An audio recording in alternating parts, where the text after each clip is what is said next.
มะม่วงแอปเปิ้ลตื่นมันใหญ่ๆจริงจ้ามันสุกนี่แก้มมันก็แดงเหลืองอ่องตองแต่สะโอนหัวมันก็ยืดพอถึงครึ่งโลได้กำลังแก่ก่อนนี่ดิมะม่วงแก้มแดงมะม่วงแอปเปิ้ลข่อยนั่นใหญ่ๆเจ้า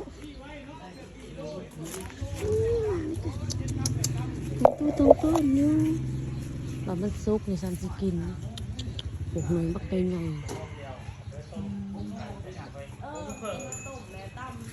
ตำใส่หมกกุ้งมีนะตีนไก่นะ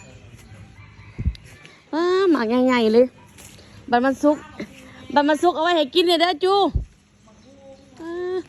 บัดมันสุกเลยเนาะขากอะไรอยู่เฮือนยังไม่ได้จักต้นเลยบางม่วงอันนี้อยู่เฮือนแม่ข่อยนะขากอะไรถึงจะ